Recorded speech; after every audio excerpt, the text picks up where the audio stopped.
সবাই সালাম নেবেন। আশা করি সবাই ভালো আছেন। আজকে আপনাদের সামনে তুলে ধরব শোরুম ম্যানেজারের আয়কর রিটার্ন কিভাবে সাবমিট করবেন। Income tax return of showroom manager.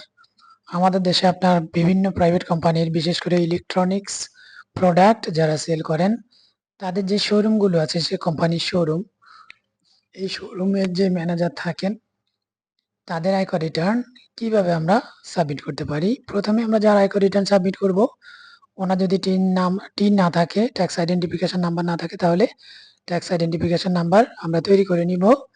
এরপর যদি থাকে তাহলে রিটার্ন পোর্টালে তাদের ওনার নামে রেজিস্ট্রেশন করে নিব। আর রেজিস্ট্রেশনও যদি থাকে তাহলে শুধু টিন নাম্বার এবং পাসওয়ার্ড দিয়ে লগ ইন করে ফেলবো আমরা নির্দিষ্ট ওয়েবসাইট etax.nbr.gov.bd এটাতে। তারপর আমরা এখানে অ্যাসেসমেন্ট ইনফরমেশন এলে যদি আমরা 24-25 অর্থ বছর আয়কর রিটার্ন সাবমিট করি, পুরো অর্থ বছর যদি উনি কাজ করে থাকেন, এখানে একটা বিষয় আছে, শোরুম ম্যানেজারদের ক্ষেত্রে ওনারা হয়তো দেখা গেছে কোম্পানি সুইচ করেন, তখন কোম্পানি সুইচ যদি করে থাকেন তাহলে এই যে ইনকাম ইয়ার যেটা, এখানে আপনি ডেট চেঞ্জ করতে পারবেন। যদিও আপনি 1/7/2024 আগে যেতে পারবেন না, কিন্তু পরে যেতে পারবেন। ধরুন একজন ব্যক্তি যদি একই কোম্পানিতে 1/7/2024 থেকে 30/6/2025 পর্যন্ত থাকে, তাহলে তার কোনো সমস্যা নাই, যেই ডেট আছে এই ডেটটাই থাকবে। আর যদি উনি কোম্পানি সুইচ করে অন্য কোম্পানিতে আসে, ধরুন উনি 2024 সালের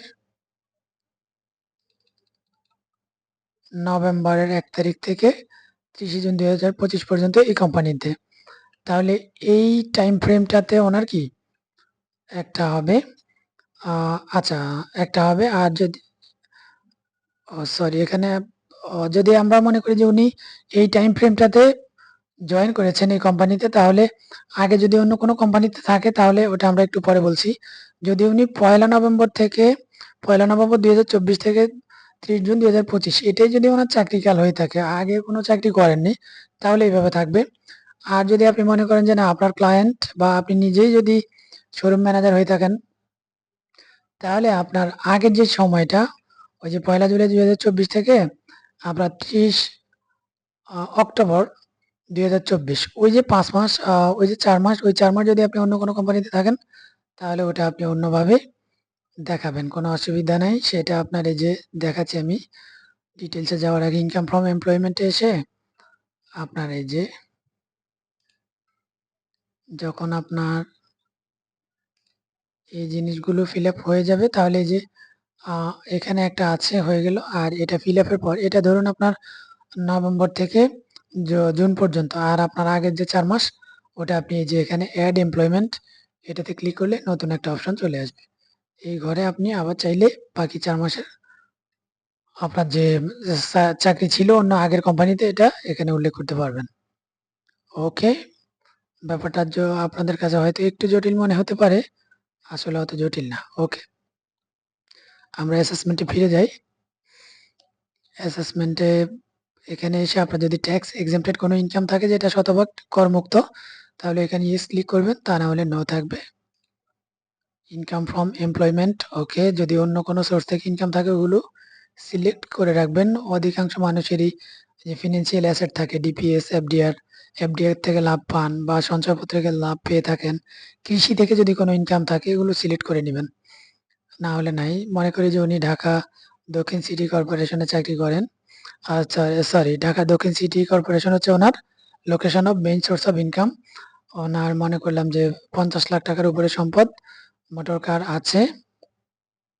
claim tax rebate of investment, for investment, এমন কোনো বিনিয়োগ আছে যেটার জন্য উনি ট্যাক্স রিবেট ক্লেম করবেন। ওকে, যদি শহরের ভিতরে কোনো যদি কোনো হাউস প্রপার্টি থাকে তাহলে ইয়েস, না থাকলে নো।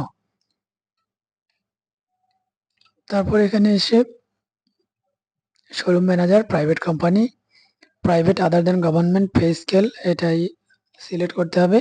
কোম্পানির নাম আমরা এখানে উল্লেখ করব না, কোম্পানির নামটাকে আমরা কি XYZ দিয়ে সিলেক্ট করে নিচ্ছি। আমরা যেহেতু আগেই বলেছি শোরুম ম্যানেজার, ওনার ডেজিগনেশন শোরুম ম্যানেজার। এবার আমরা ওনার যে স্যালারি শিট থেকে আমরা এখানে, যেহেতু ব্যক্তিগত তথ্যগুলো সবার সাথে শেয়ার করা নিষেধ, তাই আমরা জুম করে নিয়েছি, ব্যক্তিগত তথ্য যেন ডিসক্লোজ না হয়।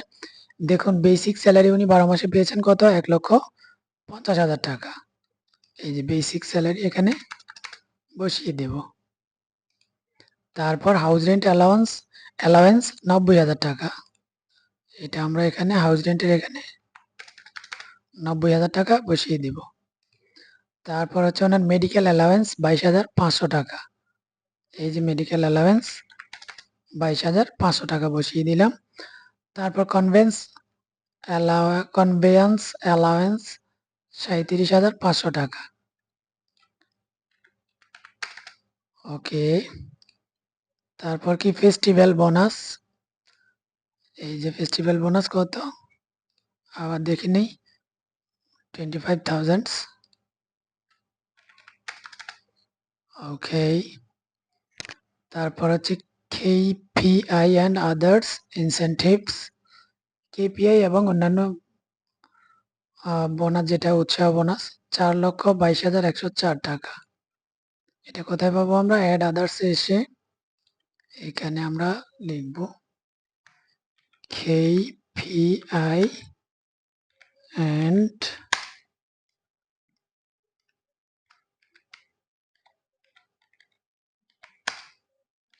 others incentives। দেখে নেই আমাদের বানান যেন ভুল না হয়। KPI and others incentives 4,22,104। ওকে। আর কি আছে? ওনার অ্যাডভান্স ইনকাম ট্যাক্স মানে হচ্ছে অগ্রিম কর কেটে নিয়েছে 5,000 টাকা। টোটাল পেমেন্টস 7,47,104 টাকা। ঠিক আছে। তারপরে যে অ্যাডভান্স যে ট্যাক্স কেটে নিয়েছে এই যে দেখুন 5,000 টাকা এখানে, এই যে 5,000, এই 5,000 টাকা আমাদেরকে কি সমন্বয় করতে হবে। তো মোটামুটি স্যালারিটা শেষ। আমরা সেভ এন্ড কন্টিনিউ দিয়ে সামনে যাই। দেখি ওনার ইনকামটা কত, এমপ্লয়মেন্ট সামারিতে কি অবস্থা। প্রাইভেট কোম্পানিতে যারা চাকরি করেন তাদের জন্য সরকার একটা নিয়ম করেছেন যে তাদের যে মোট বেতন বা মোট যা পান সারা বছরে মানে 12 মাসে ওটাকে 3 ভাগ করা হবে। 3 ভাগের মধ্যে 1 ভাগ ট্যাক্স এক্সেম্পটেড শতভাগ করমুক্ত, আর 3 ভাগের 2 ভাগ যেটা এটা ট্যাক্সেবল, ওই টাকার উপরে ট্যাক্স দিতে হবে। তারপর ওই ট্যাক্সেবল অ্যামাউন্ট যেটা ওখান থেকে আবার 3,50,000 টাকা বাদ যাবে, বাকি টাকা ট্যাক্স দিতে হবে। ওকে। ওনার টোটাল অ্যামাউন্ট 7,47,104 টাকা। তারপর ওনার যদি কোনো ডিপিএস থেকে থাকে, আমরা আমাদের যে ক্লায়েন্ট ওনার ডিপিএস আছে মনে করি, তো আমরা ব্যাংকের নাম সিলেক্ট করে দিব। যদি না থাকে তাহলে নাই, অ্যাকাউন্ট নাম্বারটা দিয়ে দিবেন। মনে করি যে উনি 1,000 টাকা করে জমা করেছেন। আচ্ছা, এখানে রিবেট অংশে দিবেন হচ্ছে যেই অর্থ বছরে আয়কর রিটার্ন দিচ্ছেন ওই অর্থ বছরে যে টাকাটা জমা হয়েছে শুধু ওই অ্যামাউন্ট আমরা দিব। তারপর এক্সপেন্ডিচার অংশে এসে ওনার যা যা খরচ, এই যে প্রথম এই অংশে হচ্ছে ওনার খাদ্য খরচ, খাদ্য বস্ত্র এবং অত্যাবশ্যকীয় খরচ। এখানে হচ্ছে বাড়ি ভাড়া যা লাগে, নিজের বাড়িতে থাকলে তো ওকে, যদি গাড়ি থাকে ড্রাইভারের বেতন, তেল এবং মেরামত খরচ এখানে। তারপর house hold and utility expenses, electricity bill, gas bill, বিদ্যুৎ বিল, পানি বিল, মোবাইল ফোন, ইন্টারনেট বিল এখানে। তারপর বাচ্চা কাচ্চা পড়াশোনা করলে তাদের পড়াশোনার খরচ এখানে।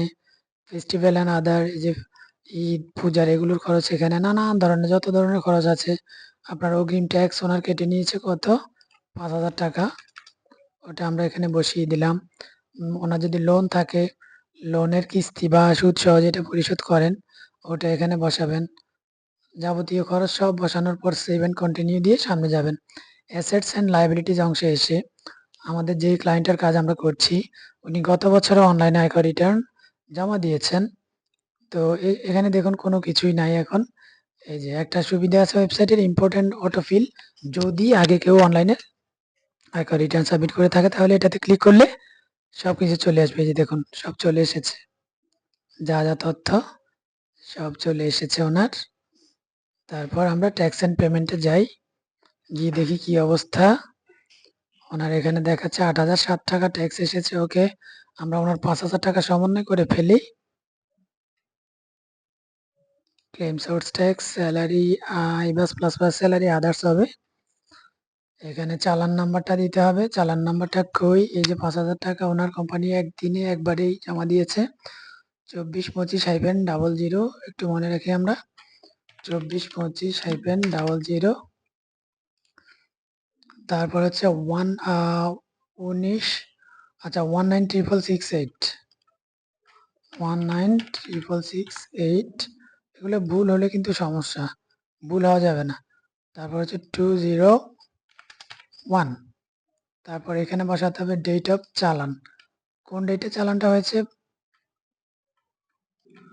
এখানে এই যে দেখুন 10-14 একটা তারিখ আছে, তার মানে হচ্ছে 14 হচ্ছে তারিখ, 10 হচ্ছে মাস, তাহলে এখানে 9-12, 9 ডিসেম্বর 2024, 9-12-2024, 9-12-2024, 9-12-2024। ক্লেইমড অ্যামাউন্ট হচ্ছে 5,000 টাকা। এই চালানে টোটাল অ্যামাউন্ট ছিল কত আমরা দেখি নি। এই যেখানে 8,50,769। এই টাকাটা হচ্ছে চালানের টোটাল অ্যামাউন্ট, টোটাল চালান অ্যামাউন্ট। আর ওনার অ্যামাউন্ট কত? Claimed amount 5,000। তাহলে এখানে দিব আমরা 850-769, 850-769। ব্যাংকের নাম স্ট্যান্ডার্ড চার্টার্ড। ওকে, ব্যাংক নেমটা আমরা সিলেক্ট করে দিই। ব্রাঞ্চের নাম দেওয়াটা ম্যান্ডেটরি না। এবার দেখি আমরা সেভ নিচ্ছি কিনা। সেভ নেওয়ার মতো কোনো অপশন আসেনি, তাহলে কি করতে হবে? এই যে ডিপোজিটিং অর অথরিটি পারসন, কোম্পানির নামটা এখানে দিয়ে দিতে হবে। আমরা এখানে দিয়ে দিব। ওকে, আমরা কোম্পানির নাম দিয়ে দিয়েছি। কোম্পানির নাম দেওয়ার পর এই যে দেখুন এতক্ষণ এখানে যে সেভ অপশনটা, এটা ব্লার ছিল। ব্লার মানে হচ্ছে অস্পষ্ট। সেভ দেওয়ার জন্য কোনো অপশন ক্লিক করলেও সেভ নিচ্ছিল না। আপনাদেরকে প্রমাণ দেখাচ্ছি। এই যে আমি এখানে কোম্পানির নামটা সরিয়ে নিয়েছি। দেখুন depositing or authority person, depositing authority or person. এই যে সেভ, এখানে ক্লিক করলে কি সেভ নিচ্ছে না। এখন কোম্পানির নাম বসিয়েছি, দেখুন সেভ নিয়ে নিয়েছে। এই যে চালান নাম্বার, এই যে তারিখ, এই যে চালান অ্যামাউন্ট, এই যে ক্লেমড অ্যামাউন্ট। এগুলো কমপ্লিট হলে আমরা কি গো টু রিটার্ন এই পেজে চলে যাব। এখানে এলে আমরা দেখি সমন্বয় হয়েছে কিনা। এই যে আমরা দেখেছি কি 8,007 টাকা ট্যাক্স এসেছে, 5,000 টাকা সমন্বয় হয়েছে। এখন ট্যাক্স বাকি কত? পেয়েবল 3,007 টাকা। এই 3,000 টাকা যদি ওনার কোনো ডিপিএস যেহেতু একটা আছে, আমরা অ্যামাউন্ট বসিয়েছি, ওনার আরও বড় অ্যামাউন্ট হবে, ওটা আমরা যখন অন্তর্ভুক্ত করব তখন এই টাকাটাও জিরো হয়ে যাবে। যদি না হয় তাহলে, যদি কর রেয়াত উনি না পান, তাহলে ওনার পেয়েবল ট্যাক্স পে করার পর এই যে পে নাও, এটাতে ক্লিক করলে আপনি চাইলে bKash, debit card, credit card, internet banking যে কোনোভাবে আপনি অনলাইনে পেমেন্ট করতে পারবেন ট্যাক্স। আমাদের এটা নিয়ে আলাদা একটা ভিডিও আছে, দেখে নিতে পারেন কিভাবে অনলাইনে কর পরিশোধ করবেন। কর পরিশোধ করার পর এই যে প্রসিড টু অনলাইন রিটার্ন, এখানে গেলে আচ্ছা আমাদেরকে অ্যাসেট অ্যান্ড লাইবিলিটিস সেভ করিনি আমরা। ওকে, প্রসিড টু অনলাইন রিটার্ন, এতে ক্লিক করলে আপনার এই পেজে নিয়ে আসবে সাবমিট রিটার্ন। এই সাবমিট রিটার্ন যেটা পেয়েবল অ্যামাউন্ট এত, এটা পে করার আগ পর্যন্ত আমাদেরকে সাবমিট রিটার্নে ক্লিক করলে কোনো অপশন আসে না। যখন আপনার ট্যাক্স পে হয়ে যাবে, এটাতে ক্লিক করলে ইয়েস বা নো অপশন আসবে। ইয়েসে ক্লিক করলে আপনার ফাইল সাবমিট হয়ে যাবে। প্রয়োজনীয় ডকুমেন্টগুলো ডাউনলোড করে রেখে দিবেন, আর যেগুলো অত্যাবশ্যকীয় ওগুলো প্রিন্ট করতে পারবেন। ধন্যবাদ সবাইকে। সবাই আমাদেরকে সাপোর্ট দিবেন সাবস্ক্রাইব করে, লাইক, শেয়ার, কমেন্ট করে।